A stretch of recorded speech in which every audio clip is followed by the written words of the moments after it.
श्रीशैले दयापात्रं दीभक्त्यादिगुणार्णवं यतीन्द्रप्रवणं वन्दे रम्मजामातरं मुनिं लक्ष्मीनाथसमारम्भां नादयामुनमद्भयाम् अस्मदाचार्यपर्यन्तां वन्दे गुरुपरम्परां भक्तामृतं विश्वजानूनमोदनं सर्वार्थं श्रीषडगोपवाग्भयं सहस्रशाखोपनिषत्समागमं नमाम्यहं द्राविडवेदसागरं திருவழுதி நாடென்றும் தென்குருகூர் என்றும் மறுவினியவன் பொருணல் என்றும் அருமறைகள் அந்தாதி செய்தான் அடியிணைய எப்பொழுதும் சிந்தியாய் நெஞ்சே தெளிந்து ஏத்த பெருங்கீர்த்தி ராமானுஜ முனிதன் வாய்த்த மலர்பாதம் வணங்குகின்றேன் ஆய்த்தவரும் சீரார்ச்சடகோவன் செந்தமிழ் வேதம் தரிக்கும் பெறாத உள்ளம் பெற.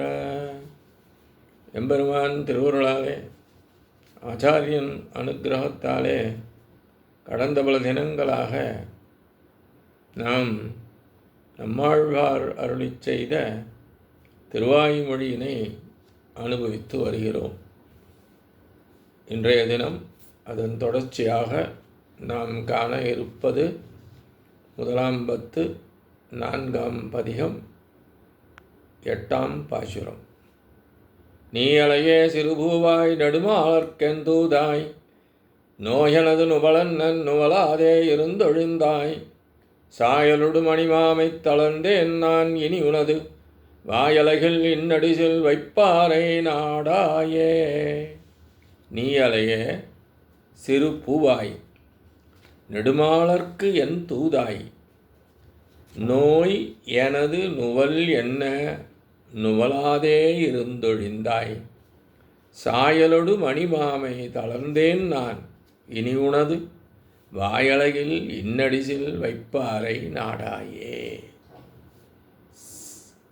சிறு பூவாய் சிறிய பூவைப் பறவையே, நீ அலையே, நீ அல்லவோ இப்பொழுது வேறுபட்டாயே.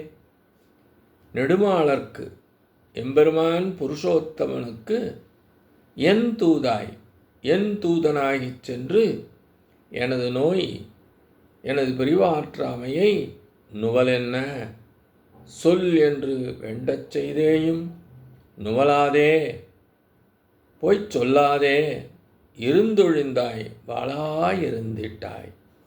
நான் யான் சாயலொடு ஒளியொடு கூடின மணிமாமை அழகிய நிறத்தை தளர்ந்தேன் இழந்தேன் இனி இப்படியான பின்பு உனது உன்னுடைய வாயழகில் வாய் அழகுக்குள்ளே இன் மதுரமான அடிசில் இரையை வைப்பாரை ஊட்டவல்லவர் நாடாய் தேடிக்கொள். இங்கே பராங்குச நாயகி தன் அருகிலே நின்ற நாகனவாய்ப்பறவையை கண்டாள். அதனை கண்டதும் தன்னுடைய நிலைமையை அதனிடம் காட்டி, ஏற்கனவே நான் புருஷோத்தமனிடம் சென்று என் நிலைமையை கூறுமாறு வேண்டினேன். திருவிக்கிரம அவதாரம் எடுத்த எம்பெருமானிடம் சென்று என்னுடைய பிரிவாற்றாமை துயரத்தை அவருக்கு தெரிவித்துவிட்டு வா என்று கூறியிருந்தேனே. நீ அங்கு அவனிடம் செல்லாமல் இங்கேயே இருந்து கொண்டு என்னை தவிக்க விட்டு விட்டாயே. இதுவரை இருந்தது போல் நீ இப்பொழுது இல்லையே. முன்பெல்லாம் நான் எது கூறினாலும் விரைந்து சென்ற முடித்து விடுவாய். அப்படிப்பட்ட நீ இப்போது சொன்ன சொல் கேளாமையினாலே வேறுபட்டாய்ப்போலும் என்று எண்ணத் தோன்றுகின்றது என்று பராங்குச நாயகி அந்த நாகனவாய்ப்பறவையை பார்த்து கூறினாள். முன்பு கூறினாளாம், நீ போய் எம்பெருமானிடம் சென்று என்னுடைய நிலைமையை அறிவித்துவிட்டு வா என்று. ஆனால் அந்த பறவை அவ்வாறு செல்லாமல் சில நேரங்களிலே நமது குழந்தைகள் ஒரு வேலையை சொன்னால் வேறொரு வேலை இருப்பதாகவோ அல்லது முகங்காட்டாமல் பேசாமல் இருப்பது போன்று அந்த நாகவனப்பாய் இருப்பதை கண்டாளாம் பராங்குசநாயகி. அதன் காரணமாகத்தான் முன்போல் இல்லையே, இப்பொழுது மாறிவிட்டாயே என்று எனக்கு என்ன தோன்றுகின்றது என்று கூறுகிறாள். அந்த பறவை மாறியதோ இல்லையோ, ஆனால் பராங்குசநாயகிக்கு அவ்வாறு மாறியதாக தோன்றுகின்றது. நமது தலைவனோ பக்தர்கள் பக்கலில் பித்து பிடித்தவர். நானும் தூதுவிட வேண்டும் என்பதான பித்து பிடித்தவள். எம்பெருமானும் பக்தர்களாய் பின்பற்ற வேண்டும், அவர்களுக்கு அருள் புரிய வேண்டும் என்று பித்து பிடித்தவர். நானும் தூதுவிட வேண்டும் என்று பித்து பிடித்தவள். ஆக இப்படி இருபக்களிலும் அன்பார்ந்திருக்கும் பொழுது இடையிலே சேர விடுவீர் யாரேனும் வேண்டுமே, அது உன்னால் ஆகக்கூடியது என்று நினைத்தல்லவோ உன்னை அங்கு சென்று என் தலைவனிடம் என் பசலை நோயை தெரிவிப்பாய் என்று பலகாலம் வேண்டினேன். பெரிவாற்றாமையின் காரணமாக உடல் நிறம் மாறி பசலை நோய் ஏற்பட்டு விட்டதாம் பராங்குசநாயகிக்கு. நீ போய் சொல்லாது வாளாயிருந்து விட்டாயே. யான் ஒளியோடு கூடிய என் அழகிய நிறத்தை பெரிவாற்றாமையினாலே இழந்தேன். இங்கனம் சொல்ல கேட்டது அந்த பூவை. அதை கேட்ட உடனே அந்த பூவையானது, முன்பு ஏதோ தவறிழந்து விட்டோம், ஆகவே உடனே நாம் நிறைவேற்ற வேண்டும் என்று அந்த பூவையானது பராங்குசநாயகியிடம் இதோ விரைந்து சென்று எம்பெருமானுக்கு அறிவிக்கிறேன் என்று புறப்பட எத்தனித்தது.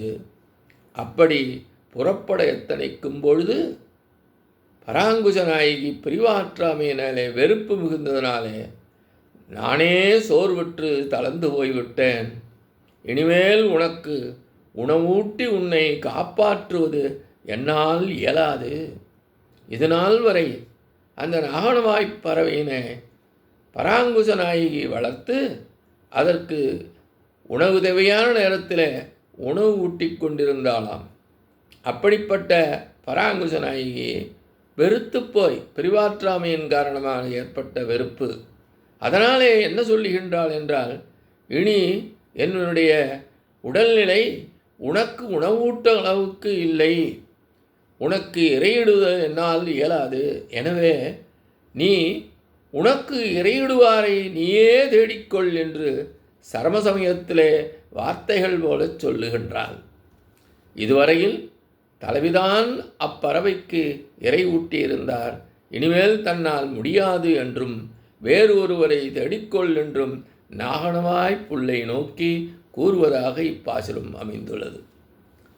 இதுபோல பெரிய திருமலை நம்பி என்பவர் எம்பெருமானுக்கு முதுமையின் காரணமாக தன்னால் தலையை சமர்ப்பித்து ஆராதிக்க முடியாது, இதனாலே வேறு ஒருவரிடம் சென்று சேர்வாயாக என்று இந்த பாசுரத்தை கூறி தனது இயலாமையை வெளிப்படுத்தினார் என்று வைணவப் பெரியார்கள் கூறுவர். பராங்குசநாயகி தலைவனோடு கூடும் பொழுது ஏறும் பிரேமையின் சிகரமும் பிரிவில் வருந்தும் அழகும் பிற அடியாரிடத்தில் காண்பது அரிது என்பதே இப்பாசுரத்திற்கான விளக்கமாக அமைந்துள்ளது. இத்தோடு இன்றைய காணொலியை நிறைவு செய்கின்றோம். எம்பெருமான் திருவடிகளே சரணம். நம்மாழ்வார் திருவடிகளே சரணம்.